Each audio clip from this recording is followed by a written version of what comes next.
做乜黐身黐勢啊？行開啲，唔好再咁鬼黐。佢可能想你帶佢出去食壽司。唔得，點解嘅？Hello， 大家好，又係我一家之主。今次同大家分享一個大家都中意食、失驚無神都想食嘅人氣美食——日本壽司。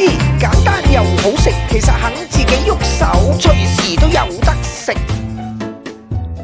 壽司真係好好食，而且周圍都有得食。想食好啲可以食omakase，廚師話乜嘢好食就俾乜嘢你食。想食平啲可以揀回轉壽司，有元氣爭鮮板長千兩，仲有日本人氣爆燈嘅壽司郎，亦都登陸咗香港。真係想食，隨時都有得食，使乜自己做嚟食？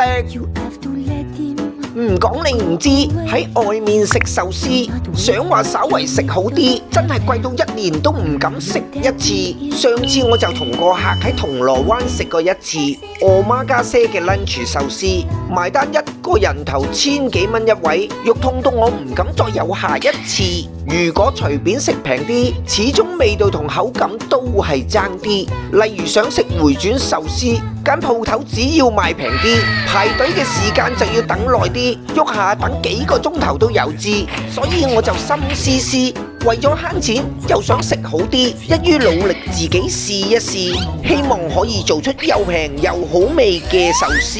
為咗做好今次嘅壽司，我由選擇日本靚米開始。日本米嘅種類非常之多，根據日本嘅廚師朋友話俾我知，呢兩隻日本米做壽司會適合啲。第一隻係 Koshihikari， 第二隻係 Akita Komachi， 兩隻米嘅柔軟度、黏度同埋味道都適合啲。今次我就揀咗呢隻 Koshihikari 嚟到試一試，亦都揀埋呢隻靚靚 Wasabi， 希望可以做得好食啲。跟住順手揀咗幾包不同嘅魚生，返到屋企煲埋煲飯，好快就可以開餐。做壽司首先要搞掂煲壽司醋飯，其實真係好簡單，同平時自己煮飯一樣，唔係好煩。需要注意嘅係唔好煮得佢太爛，所以啲水減少10% 嘅份量，然後加埋啲醋就最啱。趁而家煲緊飯，我順便煎埋呢啲玉子燒卷蛋。點解要做呢啲蛋？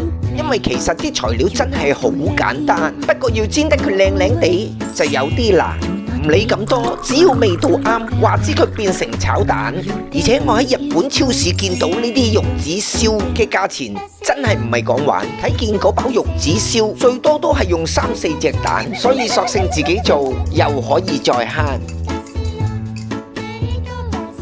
呢咪就係呢幾嚿玉子燒煎蛋，一嚿成48蚊，真係俾佢嚇親。製作嘅秘方知道咗，我諗應該我都可以搞得妥。學識咗呢個玉子燒，唔單止可以用嚟做壽司，而且用嚟做早餐、下午茶、宵夜都一樣兼而有之。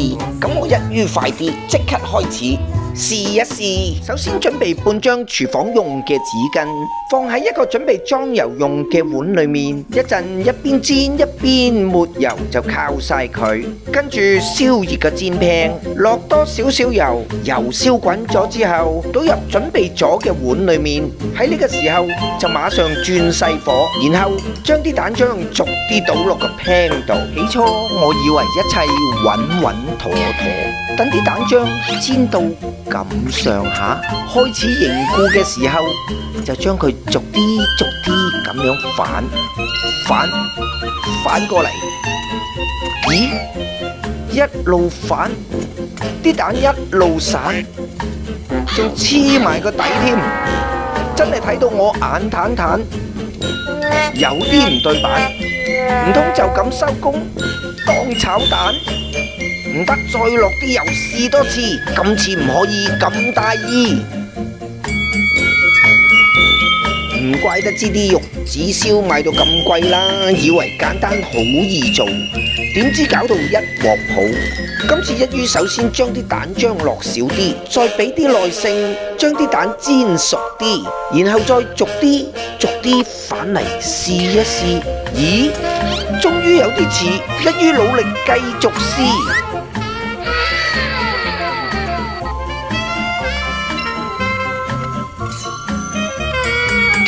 俾啲耐性，將啲蛋慢慢反，轉埋用呢個木鏟，原來咁樣就可以搞掂呢個玉子燒煎蛋。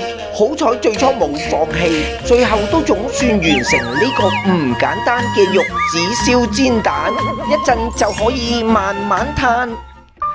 返嚟睇下嗰煲壽司飯，時間啱啱好，啲飯剛剛煲好。首先將啲飯輕輕攪散，再焗多一陣，收一收水，咁就會變得更好。喺焗飯嘅時候，等我搞掂埋啲壽司醋。做壽司醋真係好簡單，其實買一支現成嘅壽司醋就已經可以過關。但我試過加多少少配料，啲味道又確實出色唔少，所以喜歡嘅就跟我一齊做，或者就咁用啲現成嘅壽司醋。為咗做好呢個壽司醋飯，今次我不惜工本，買咗呢個專做壽司飯嘅木盤。其實可以求其用一個盤，但我喜歡裝有型扮有款。首先將啲飯放落個木盤度，哎呀，唔記得咗用水抹一抹個盤，唔緊要，依家抹返個步驟都一樣冇錯，啲飯一樣可以做得靚夾妥。搞掂好剛才唔記得咗嘅嗰一步，依家將啲飯慢慢溫柔地放落個盤度，跟住將啲調校好嘅壽司醋用個飯殼輕輕托住，均勻地淋喺啲飯面度，然後再用個飯殼輕輕將啲飯撥下撥下，記得將個飯殼打橫咁，將啲飯掃下掃下。咁啲壽司醋就會均勻地滲透入啲飯度。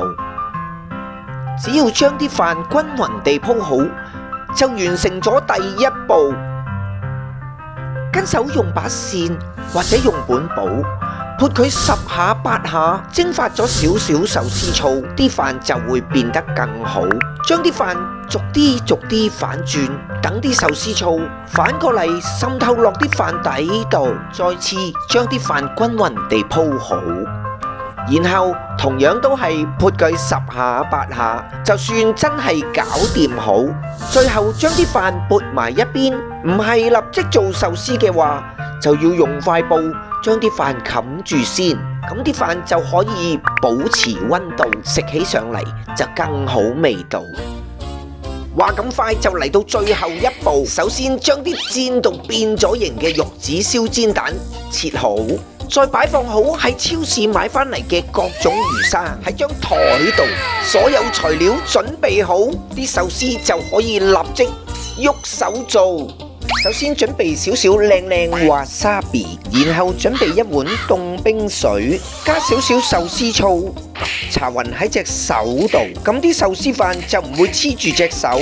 捏壽司嘅時候就會比較順手，方便做。捏壽司嘅方法其實有好幾種，用最簡單嘅方法，其實步驟一共只有7步。今次只係同大家分享，其實壽司可以簡單自己做，要做得正宗好味道。希望下次再做一條新片，同大家分享究竟點樣做。其實初做，只要學識揀靚米同調校壽司醋嘅味道，咁就已經完成學整壽司基礎嘅第一步。話咁快就將啲壽司做好，有得玩，有得食。開始嘅時候唔好介意是否做得出色，只要學懂一個新菜式，再不斷努力繼續嘗試，始終都會煮得更出色，同埋更好食。我將啲玉子燒同壽司整到咁嘅樣，阿女同老婆都一樣咁捧場，而且仲咁識欣賞。咁以後我就要更加努力，煮多啲好嘢俾佢哋食。